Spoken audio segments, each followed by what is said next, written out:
बिस्मिल्लाहिर्रहमानिर्रहीम, अस्सलाम वालेकुम। आप program the last hour watch कर रहे हैं। मैं सरवत फलीम हूँ। राना अजीम साहब हमारे साथ स्टूडियोज़ में इस वक्त मौजूद है।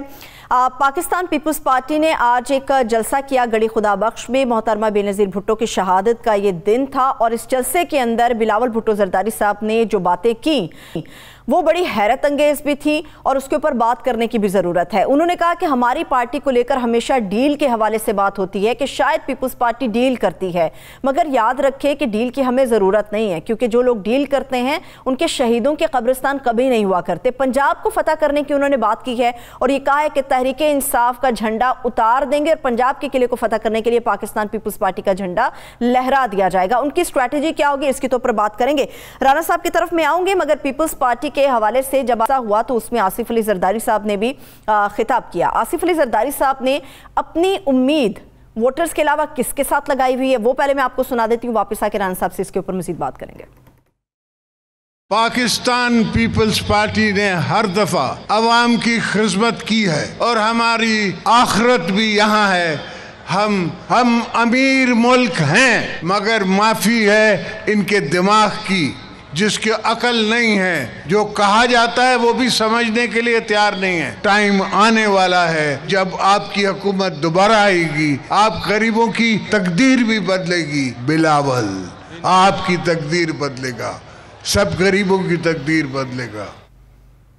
राना अजीम साहब, तकदीर बदलने के लिए बिलावल भुट्टो जरदारी पंजाब आ रहे हैं। बिस्मिल्लाहिर्रहमानिर्रहीम, अस्सलातु वस्सलामु अलैका या सय्यदी या रसूलल्लाह, अस्सलातु वस्सलामु अलैका या सय्यदी या हबीबल्लाह।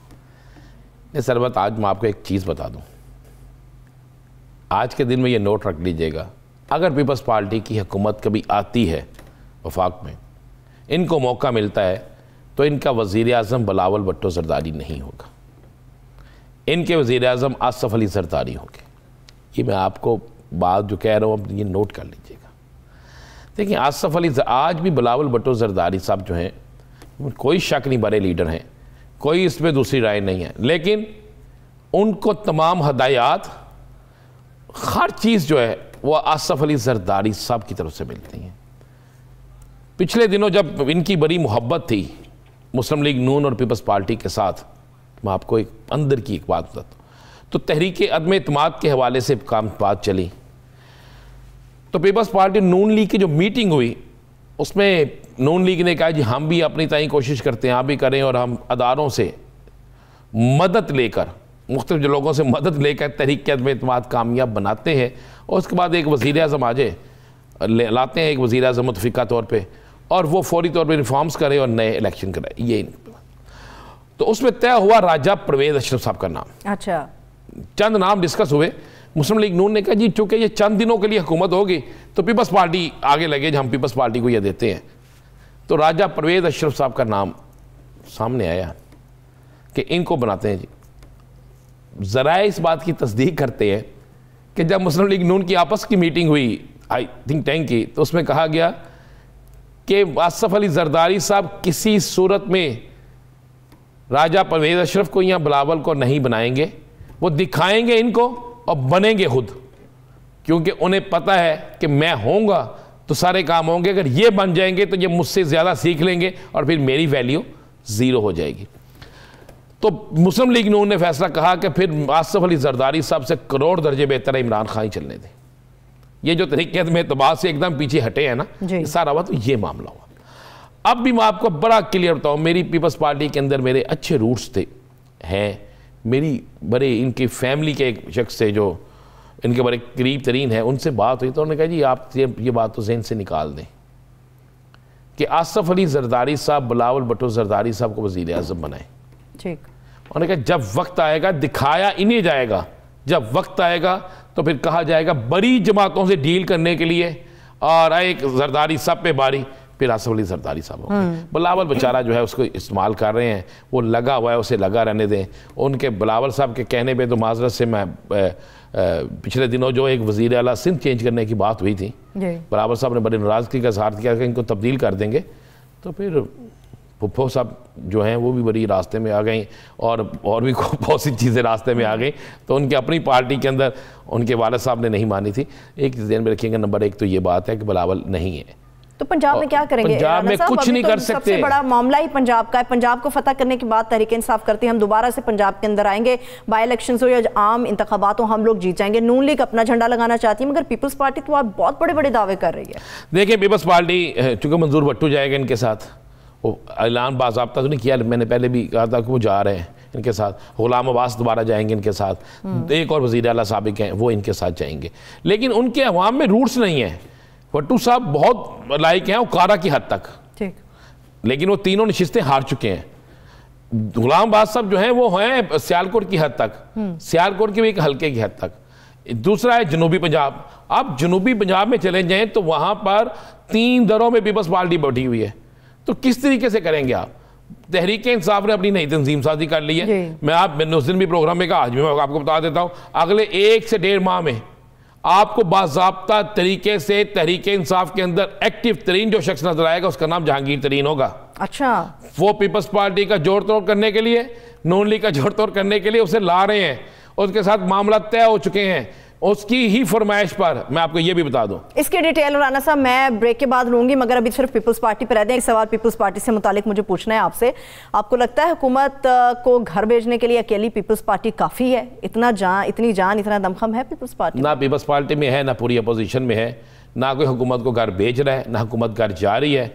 सारे अपना टाइम पूरा करेंगे और जो जहां बैठा है उसी तनख्वाह पे काम करेगा जो उसको मिल रही है। चलिए एक ब्रेक ले लेते हैं, ब्रेक से वापस आएंगे। राना साहब ने बहुत बड़ी खबर ये ब्रेक कर दी है, तंजीमी तब्दीलियां और पंजाब को फतह करने के लिए जिस शख्स का नाम उन्होंने लिया है वो क्या क्या खिदमत सर अंजाम देंगे। एक ब्रेक से वापस आके इस पर बात करेंगे, हमारे साथ रहिए।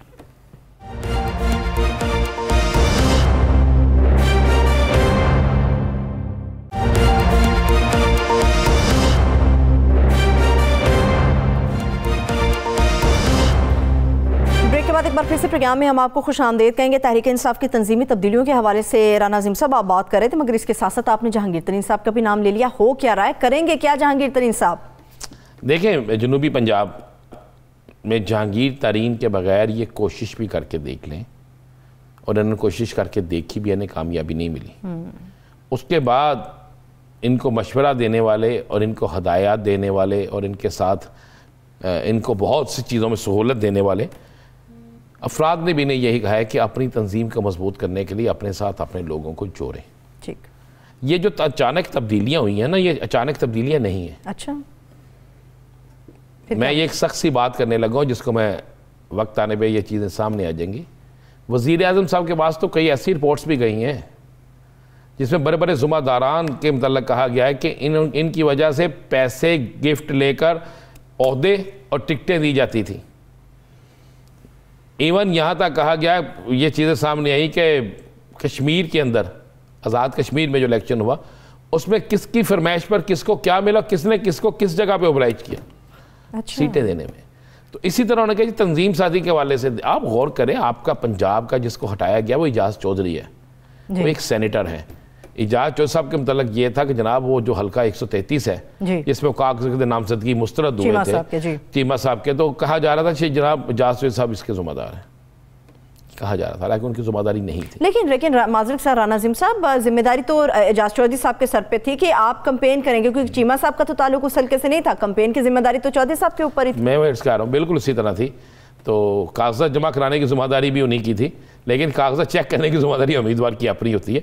बहुत सी चीज़ें आई, उन पर आ गया। उसके अलावा आपको पता है कंटोनमेंट बोर्ड के इलेक्शन में क्या हुआ कि इनके साथ जो हुआ, और उसके बाद मैं आपको बता दूं बड़ी तब्दीलियां आ रही हैं तहरीक इंसाफ के अंदर। जिस तरह मैंने आपको जनूबी पंजाब का कहा है, 1 मिनट में आपको बता दूं, ये पोटोहार सर्कल है ना जितना, इसमें भी तब्दीलियां आ रही हैं। सदाकत अब्बासी साहब बड़े मेहनती हैं, लेकिन वहाँ पे भी तब्दीली आ रही है। अच्छा। और मैं आपको ये भी बड़ी खबर दे दूं कि बहुत से हलकों के जो मौजूदा MNAs हैं, MNAs जो जिन्होंने तगड़े लोगों को इलेक्शन हराया है, और अब की उनकी जो पोजीशन है उसके मतलब जो रिपोर्ट्स ली गई है, उसमें से 11 लोग ऐसे जिनको कहा गया है कि अब इनको टिकट ना दीजिएगा। अब ये वहां से शायद एक कॉन्सर्ट को भी इलेक्शन ना हरा सकें। अच्छा, शाहिदा खान अब्बासी के मुकाबले में भी तगड़ा एक और उम्मीदवार लाने का फैसला हो चुका है। शाहिदा खान अब्बासी 3 हलकों से इलेक्शन लड़ेंगे और एक हल्के से उनके मुकाबले में तगड़ा उम्मीदवार लाया जाएगा। और वो उम्मीदवार जो है वो उसका तल्लक भी पोटोहार से है। अच्छा, मरी से तल्लक है, साबिक तहसील नाज़म है वहाँ पे, उनको लाया जा रहा है, उनको फ्री बिल्कुल ओपन किया जा रहा है। और अगर ये नहीं लाते तो मैं आपको ये भी बता दूं, एक और सियासी जमात भी उनको ला रही है। इसलिए इमरान खान साहब फैसले कर रहे हैं कि जो लोग जिनकी अवाम में वर्थ है उनको लाया जाए। ठीक है, अवाम में वर्थ तो चलिए आपकी बात सही है। जहांगीर तरीन साहब को इस पूरे अमल में बड़ा मिस किया जा रहा है राना अज़ीम साहब, मगर जहांगीर तरीन साहब तो खुद नाराज़ हैं इमरान खान साहब से। उनका तो अपना एक ग्रुप है, अलग से उनके 30-40 लोग उनके साथ हैं, वो इमरान खान साहब का साथ क्यों देंगे? अब इसलिए देंगे के साथ जिनके कहने पे पहले साथ दिया था, उन्हीं के कहने पे साथ देंगे। हालांकि इमरान खान साहब का रवैया बड़ा सख्त रहा है।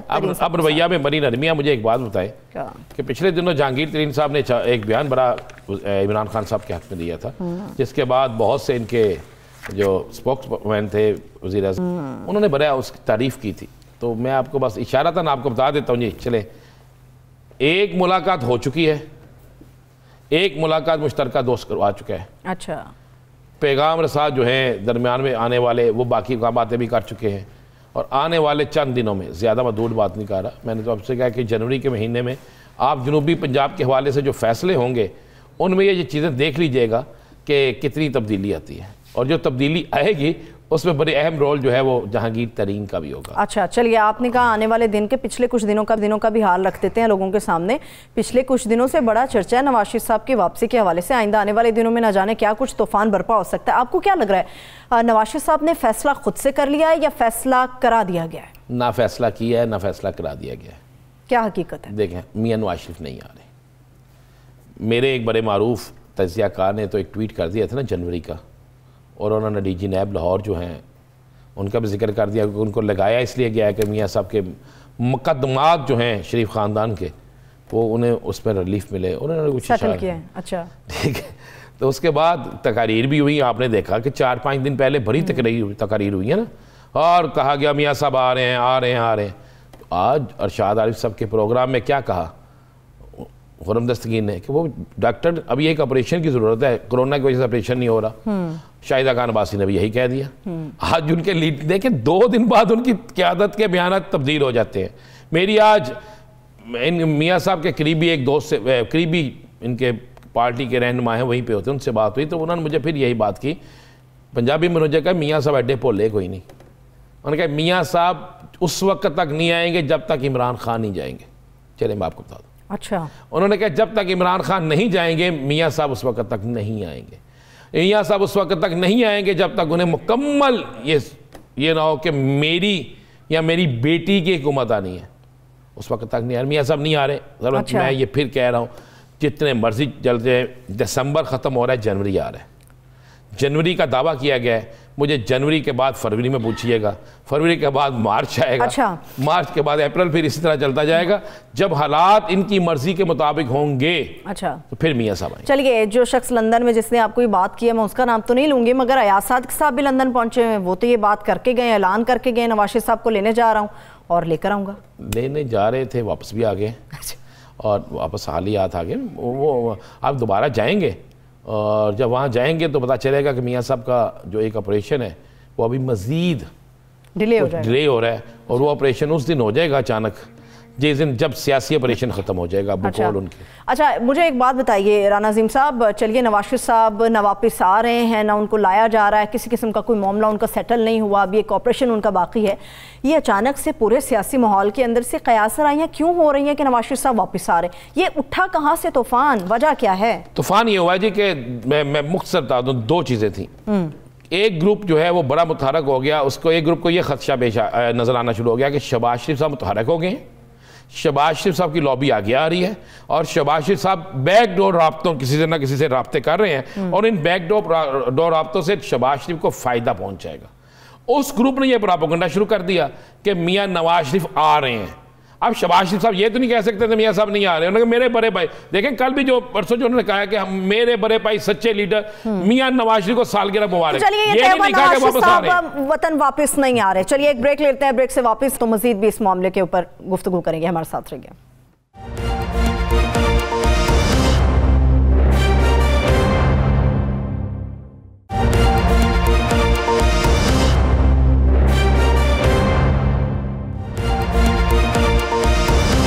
ब्रेक के बाद एक बार फिर से प्रोग्राम में अपने देखने वालों को हम खुश आमदेद कहेंगे। बिलावल भुट्टो जरदारी ने आज मोहतरमा शहीद की शहादत से हवाले से जो जलसा मुनक़िद हुआ उसके अंदर उन्होंने जो बातें की थी उसमें उन्होंने डील के हवाले से बातें की, उसमें उन्होंने पंजाब को फतह करने के हवाले से बातें की। उन्होंने मज़ीद क्या बातें की हैं वो तो आपको सुनाएंगे, मगर इस तमाम तर चीज़ के ऊपर बात करने के लिए, मामले पर बात करने के लिए हमारे साथ तर्जुमान पंजाब हुकूमत हसन खवर साहब मौजूद हैं। सर, बेहद शुक्रिया आपके कीमती वक्त का। सर, मैं आपकी तरफ आऊँगी, आपसे सवाल करूँगी, मगर आपके सवाल से आपसे करने से पहले मैं वो क्लिप अपने देखने वालों को सुना दूं जिसके बाद हम आपकी तरफ आएंगे। कठपुतली को जाना होगा, जो इस्तीफा देने के हक में थे वो भी इलेक्शन के मजा कर रहे हैं, वो भी मुकाबला करने को तैयार है। हम वैसे तैयार थे, जहां हम इनका मुकाबला किया है वहां उन्होंने शिकस्त खाई है। इनके जाने में देर नहीं है, बस जियाले तैयारे पकड़े, अगला इलेक्शन आपका है, वजीर आजम भी आपका होगा, वजीर आले भी आपके होंगे। हसन खवर साहब, अभी आपने बिलावल साहब की गुफ्तगू सुनी तो 5 जनवरी की डेडलाइन तो उन्होंने दे दिया कि वो आ रहे हैं, जियाले भी तैयारी पकड़ लें। आप लोगों ने कोई तैयारी पकड़ी है कि 5 जनवरी को कैसे मुकाबला करेंगे इनका? 5 जनवरी को देख तो लें कितने लोग इकट्ठे होंगे। अभी तो इनको कैंडिडेट नहीं मिलेंगे पंजाब से, लोग क्या इकट्ठे करने हैं इन्होंने। देखें, बात ये है, पीपल्स पार्टी सिंध की जमात है, वो भी रूरल सिंध की, और मैं समझता हूँ इनको अपनी सियासत वहीं तक महदूद कर देनी चाहिए। एक ज़माने में पीपल्स पार्टी थी बड़ी पार्टी, इनकी वालदा की बड़ी कुर्बानियाँ हैं, जमहूरियत के लिए उन्होंने अपनी जान भी दी और पार्लियामान की बालादस्ती के लिए काम भी किया। लेकिन अब पीपल्स पार्टी जो है वो लाड़काने की जमात बन के रह गई है। लाड़काने के इर्द गिर्द के इलाकों पर अगर फोकस करें तो ज़्यादा कामयाबी की उम्मीद है। पंजाब की मेरा नहीं ख्याल कि उनको कोई फिक्र करनी चाहिए। चलो, पंजाब की फिक्र फिर किसको करनी चाहिए? हसन खवर साहब, आज आपने इफ्तिताह भी की है गुलाब देवी अंडरपास का, मैं उधर मौजूद भी था आपके साथ, सारा कुछ किया, काम भी आप तेज़ से कर रहे हैं, तरक्याती काम तो हो रहे हैं, लेकिन महंगाई कंट्रोल नहीं हो रही, जिससे अवाम जो है वो आपके साथ आने की बजाय आपसे नफरत कर रहे हैं। नहीं राणा साहब, अवाम नफरत नहीं हमसे कर रही, अवाम हमसे मोहब्बत करती है और अवाम तब्दीली चाहती थी, तब्दीली चाहती है। अवाम मरकज़ी सियासत से नाराजगी का इजहार तो किया ना अवाम ने KPK में, ये कह लें। नहीं, देखिए, महंगाई अपनी जगह है, महंगाई पे हम काम कर भी रहे हैं, उस पर भी बात करते हैं, लेकिन क्योंकि बात आपने पीपल्स पार्टी से शुरू की तो मैं समझता हूँ ये बात वाज़ेह करना ज़रूरी है कि जब सिंध जाएंगे तो पीपल्स पार्टी से मुकाबला होगा। पंजाब में जाहिर है कि नून लीग से मुकाबला है और KP में आपने देख लिया कि ना नून है और ना पीपल्स पार्टी है, तो ये 3 इलाकाई जमातें हैं जिनसे हमारा मुकाबला है। अब आते हैं पंजाब के ऊपर। पंजाब के ऊपर देखें, 30 साल से जिनकी हुकूमत थी उससे लोग तंग आए तो तहरीक इंसाफ को वोट दिया और आज हम आए हैं। और अब मैं समझता हूँ कि तहरीक इंसाफ का वोटर इतना पढ़ा लिखा है, इतना समझदार है, इतना जी शऊर है, उसको पता है कि इस कौम के जो डीप रूटेड इश्यूज हैं उसको हल करने में वक्त लगता है, मुश्किल फैसले करने पड़ते हैं, कुर्बानियाँ देनी पड़ती हैं, फिर मुल्कों की हालत सुधरती है। लेकिन हमारी मुखलिसी, हमारा काम हमारे वोटर को नज़र आ रहा है, हमारे वोटर को ये नज़र आ रहा है कि महंगाई अपनी जगह, लेकिन जब महंगाई आई भी तो पाकिस्तान तहरीक इंसाफ की हुकूमत सेल्स टैक्स को 0 पे ले आई। जब राशन की चीज़ों की महंगी कीमत हुई तो तहरीक इंसाफ की हुकूमत जो है एहसास राशन प्रोग्राम लेके आई है, हर घर में हेल्थ कार्ड दे रही है, 10-10 लाख रुपए से लोग अपना इलाज कराएंगे। मैं समझता हूँ अवाम को ये बातें नजर भी आएंगी और उनके लिए बहुत अहमियत की हामिल भी। लेकिन माजरत के साथ हसन खवर साहब, अब आप चूंकि पीपल्स पार्टी के हवाले से भी बात को कंटिन्यू करना चाह रहे हैं, उन्होंने तो ये कहा कि तब्दीली का नारा आप लोग लगा कर आए थे और ये बात सच है कि अवाम तब्दीली चाहती थी, इसीलिए इमरान खान साहब को उन्होंने सेलेक्ट किया था, क्योंकि ये कैपेसिटी ना तो नून लीग के अंदर थी ना पीपल्स पार्टी के अंदर थी। तब्दीली तो आप नहीं लेकर आए, तो उन्होंने नारा लगा दिया तब्दीली हम लेकर आएंगे, तो डेफिनेटली पंजाब के अंदर से वो वोट अपना खींचेंगे। देखिए, बात मैं आपको ना थोड़ी सी एक बात बता दूं, जो लोग सिंध में 30-40 साल से हुकूमत कर रहे हैं वो किस तब्दीली की बात कर रहे हैं? वो तब्दीली जो वो सिंध में लेके आए हैं, क्या सिंध तब्दील हो गया है? तब्दील तो हो गया है। अगर आप आज के 20-30-40 साल पहले के कराची को देखें और आज उन्होंने खंडर बना दिया है, तो ये तब्दीली वो अल्लाह माफ़ करे पंजाब में लाना चाह रहे हैं। हमें ऐसी तब्दीली ना पंजाब में चाहिए, ना पंजाब के अवाम इसके मुतहम्मिल हो सकते हैं। जो तब्दीली हम लेके आए हैं और जिस पे हम काम कर रहे हैं, हमने मुल्क में लीड कैप्चर तोड़ा है, हमने पंजाब में पूरे पंजाब के लिए तरक्याती फंड जारी किए हैं। हमारे सारे जो प्रोग्राम्स हैं वो अवामी प्रोग्राम है, चाहे वो एहसास प्रोग्राम है, चाहे वो हेल्थ इंश्योरेंस प्रोग्राम है। हम एलीट के प्रोग्रामों में बिलीव नहीं करते, हम लोगों के प्रोग्रामों में बिलीव करते हैं। हम जनूबी पंजाब को उनका हक देने में बिलीव करते हैं। तो ये तब्दीली है, लेकिन अगर हम ये चाहते हैं कि हमारी तब्दीली, हसन खबर साहब जनाब, बिल्कुल आपने कहा ये तब्दीली है। हेल्थ कार्ड सबसे पहले आपने केपी में हर घर में दिए, एहसास कार्ड केपी में जारी हैं, केपी में बहुत कुछ हुआ, उसके बावजूद केपी का रिजल्ट आपके सामने। देखिए केपी का रिजल्ट हमारे सामने है और इसीलिए जो पार्टी में तंजीमी तब्दीलियां लाई जा रही हैं, इंट्रोस्पेक्शन कर रहे हैं ना।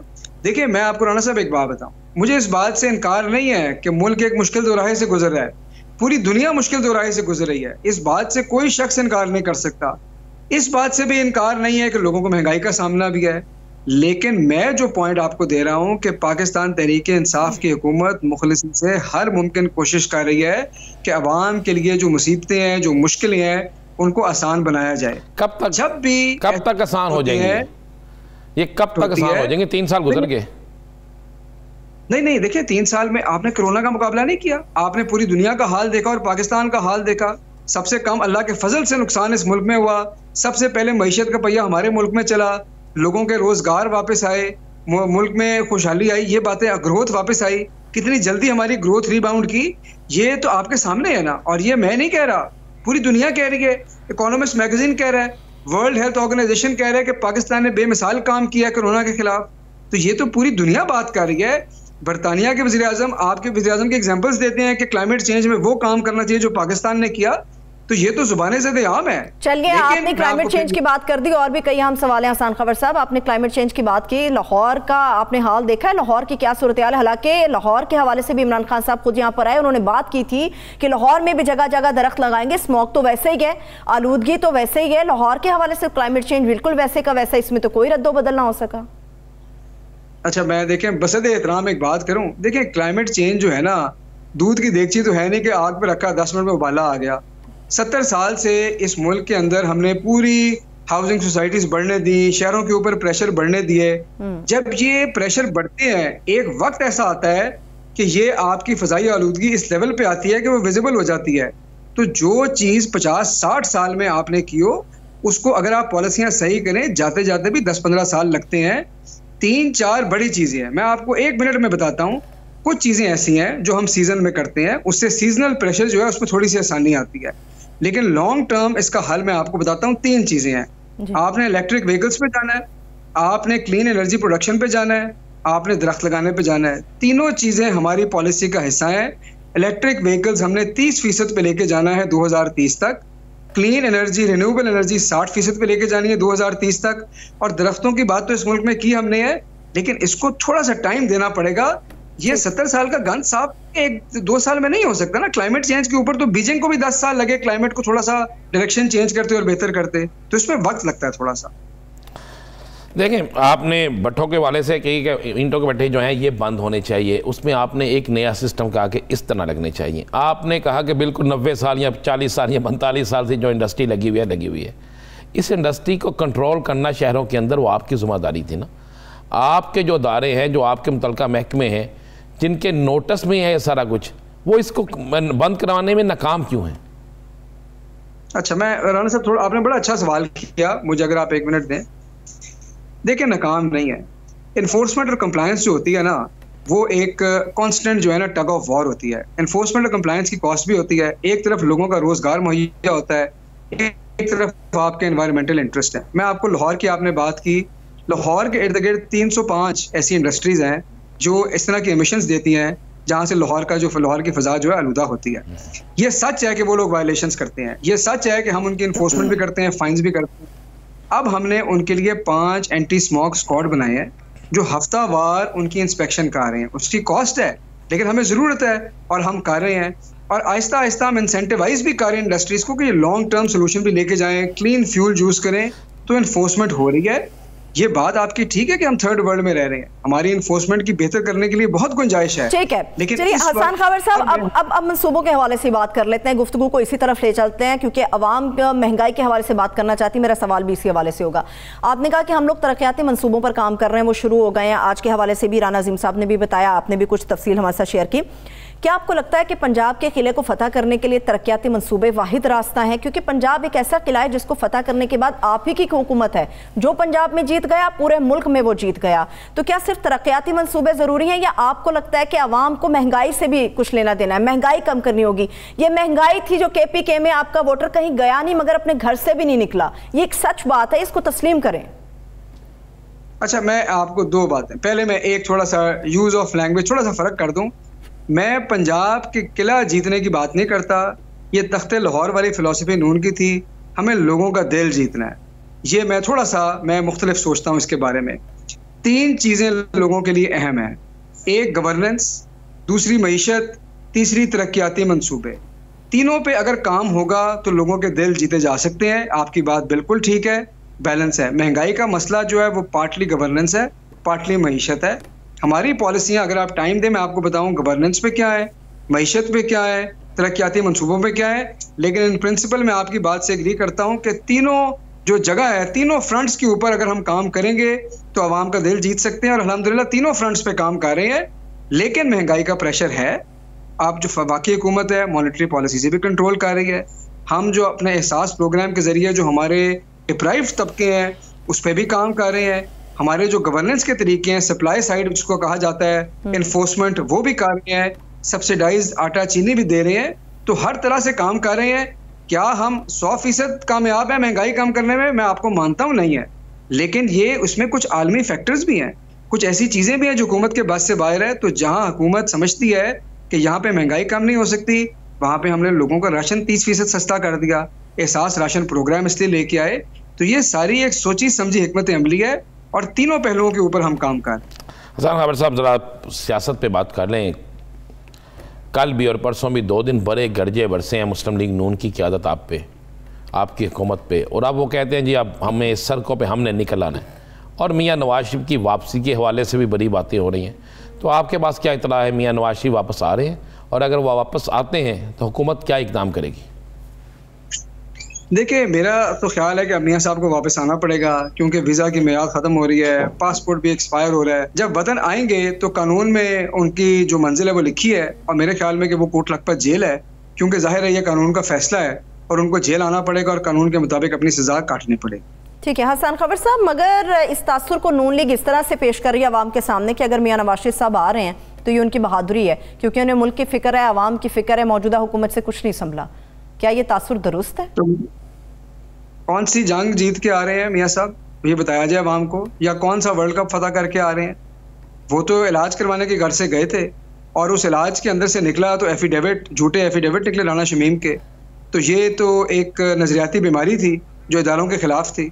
तो आप मुझे बताएं कि वो कौन सा मार के आ रहे हैं कि उनको इस तरह के सेलिब्रेटरी टोन में उनका इस्तेमाल किया जाए? वो तो कानून से भागे हुए हैं। क्या इस मुल्क का कानून गरीब के लिए फर्क है?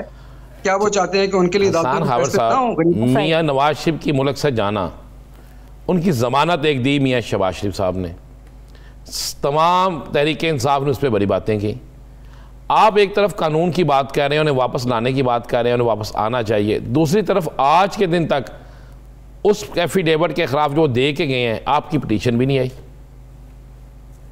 नहीं, देखें, तमाम अब कानूनी ऑप्शंस पे भी गौर हो रहा है, लेकिन जो भी हम राणा साहब आर्गूमेंट दे दें, कानून की बालादस्ती तो बहरहाल कानून की बालादस्ती है ना। आप सवाल ये कर रहे हैं कि क्या हमने सारी ऑप्शंस एक्सरसाइज की हैं, नहीं की, क्या की जा सकती हैं, इस पे बात होनी चाहिए।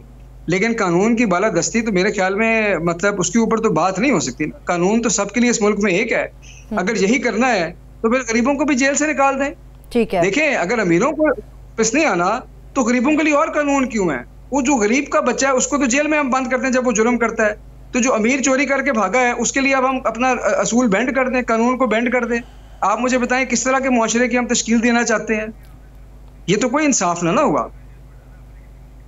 ठीक है हसन खबर साहब, मुझे एक आखिरी सवाल आपसे करना है। कल का दिन बड़ा इंपॉर्टेंट है। 28 दिसंबर के हवाले से जो डेट अनाउंस हुई थी, राना शमीम साहब के हवाले से आपने बात की, उनका जो हलफनामा था कल उसे बाकायदा कानूनी तौर पर ओपन किया जाएगा और उसके मुकम्मल शिक्के और मुकम्मल मतन अवाम के सामने आ जाएगा, मीडिया के सामने आ जाएगा। पाकिस्तान तहरीक इंसाफ की स्ट्रैटेजी क्या होगी कि जो उन्होंने बयानिया रखा तहरीक इंसाफ ने, या जिस चीज़ का अलम उन्होंने बुलंद किया वो बिल्कुल दुरुस्त था, सच था और अवाम के सामने सच आ गया, आप लोगों की क्या स्ट्रैटेजी होगी? देखिए, पहली बात तो यह है कि बयान हल्फी की हैसियत यही होती है कि एक शख्स का वो बयान होता है, और ये देखने 2-3 चीज़ें देखने वाली हैं मेरे ख्याल में कि इसके इर्द गिर्द इतने कुछ शुबात पड़ चुके हैं। अगर वो कोई उनका ज़मीर जागा होता और ये सच होता तो वो नवाज शरीफ साहब की मौजूदगी में जाकर लंदन रुक के बयान हल्फे जारी करते। 3 साल बाद उनको अचानक ये याद आती, जिन जजों के नाम लेते हैं वो उस वक्त थे नहीं। मतलब ये एक सारी की सारी बात ऐसे झूठ के ऊपर खड़ी है जो अपने पाँव पे भी खड़ी नहीं हो सकी, 2 रोज खड़ी नहीं हो सकी। तो ये तो एक एम्बेरसमेंट है उन लोगों के लिए जिन्होंने ये साजिश बनी। लेकिन जिन लोगों का वतीरा रहा है, क्योंकि जब एहतसाब की बात आती है, अदालतों की बात आती है, कानून की बात आती है, ना वो कोई इदारा छोड़ते हैं, ना वो कोई शख्स छोड़ते हैं। वो इतना कीचड़ उछालना चाहते हैं कि लोग उनको सजा देते हुए डरें, लेकिन ये इस पाकिस्तान में मुमकिन नहीं है। कानून सबके लिए एक होना चाहिए, चाहे जितना मर्जी कीचड़ उछाले। सबके लिए एक होना चाहिए, चाहे फिर वो कोई अमीर है, गरीब है, ताकतवर है या फिर कमजोर है। बहुत शुक्रिया हसन खबर साहब, आप हमारे साथ मौजूद थे, आपने अपना कीमती वक्त दिया। एक ब्रेक लेते हैं, हमारे साथ रहिए।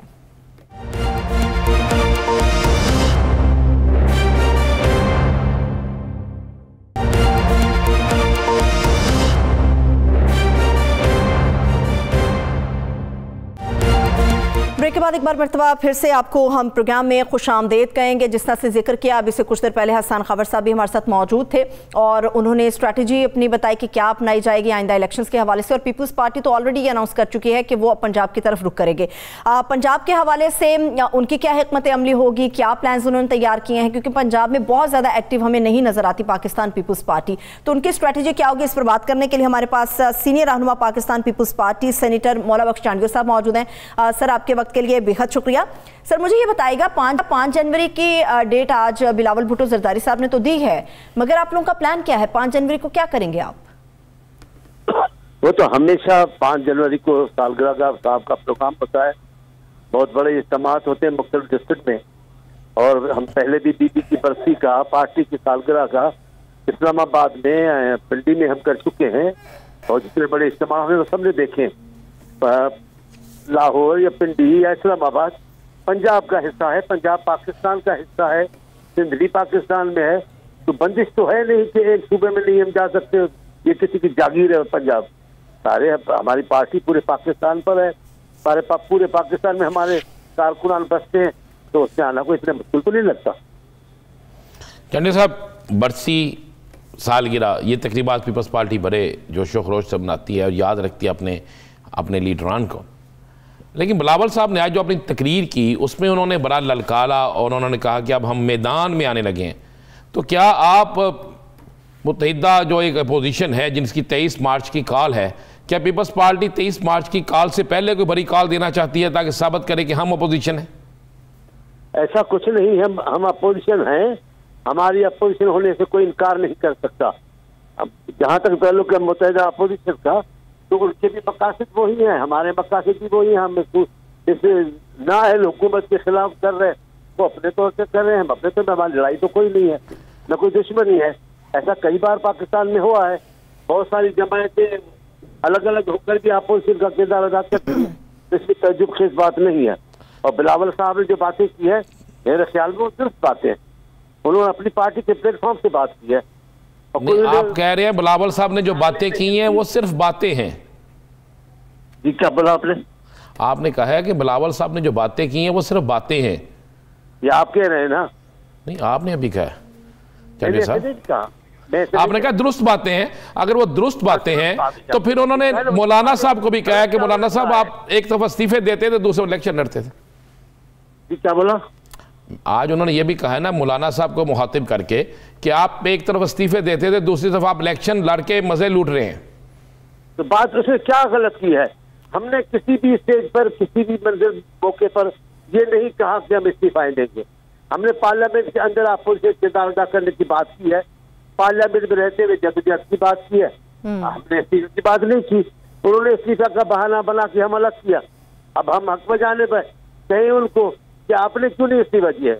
नवाज शरीफ की जमायत है मुस्लिम लीग नून, उन्होंने क्यों नहीं इस्तीफा दिए पंजाब असेंबली से और पाकिस्तान की असेंबली से? ठीक है, उनको दुरुस्त खड़ा होना चाहिए था। आप तो चलो गद्दार हो गए, उन्होंने बयान दे दिया, गद्दारी की है।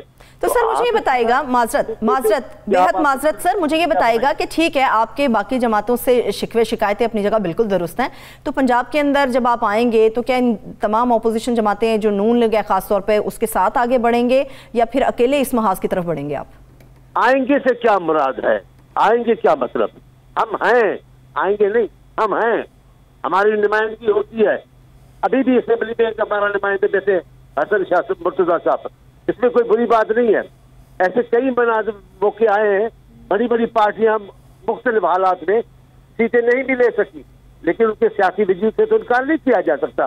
पीपल्स पार्टी आएगी नहीं, पीपल्स पार्टी पंजाब में है, पीपल्स पार्टी पैदा पंजाब में हुई, पीपल्स पार्टी ने पंजाब में हुकूमत की है, तो इसको तजुब की बात नहीं है।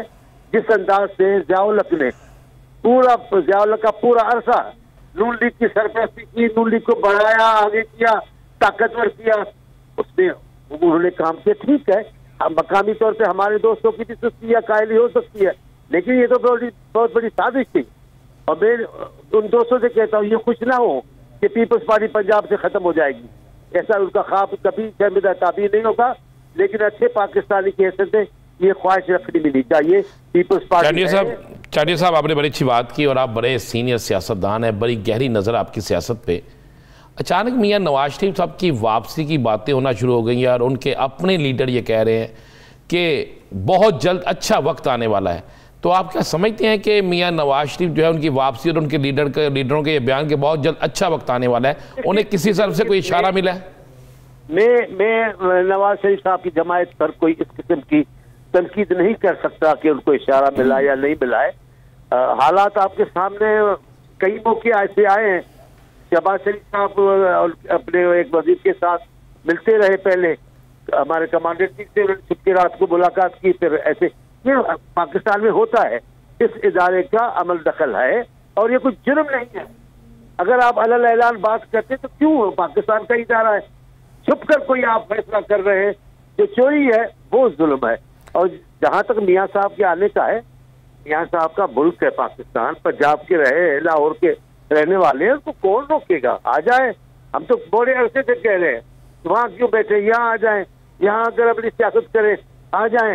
जिस तरह मुश्किल हालात के बावजूद आसिफ साहब भी यहाँ सियासत करते हैं, बिलावल साहब भी यहाँ करते हैं, वो भी आ जाए, इसमें क्या बुराई है? ठीक है। अच्छा चांडिया साहब मुझे ये बताएगा, बिलावल भुट्टो जरदारी साहब को हमने सुना वो बड़े पुरज़्म थे कि मुल्क के अंदर अब की बार जो वज़ीर आज़म आएगा या वज़ीर आला आएगा, पंजाब के हवाले से सिंध के हवाले से भी उन्होंने बात की कि वो पाकिस्तान पीपल्स पार्टी से ताल्लुक़ रखता होगा। एक तरफ तो वो बड़े पुरज़्म है, मगर तहरीक इंसाफ ये दावा करती है कि आइंदा इलेक्शंस में तो हम सिंध के अंदर से भी पीपल्स पार्टी का खात्मा कर देंगे। देखिए ये अभी वो भी एक हुकूमत में है, उनको भी अभी बात करने का हक है, उनको कौन रोक सकता है? हम अपोजिशन में हैं, हुकूमत पे तनकीद करेंगे, वो हमें कैसे रोक सकते? जहां तक ताल्लुक है सिंध में आकर हमसे सीधे छीन लेंगे, तो इन्होंने किया क्या है पाकिस्तान में? इन 3 साल होने वाले क्या दिया है पाकिस्तान के लोगों को, सवाए भूख और फ्लास के, सवाए परेशानियों के? क्या दिया है इन्होंने?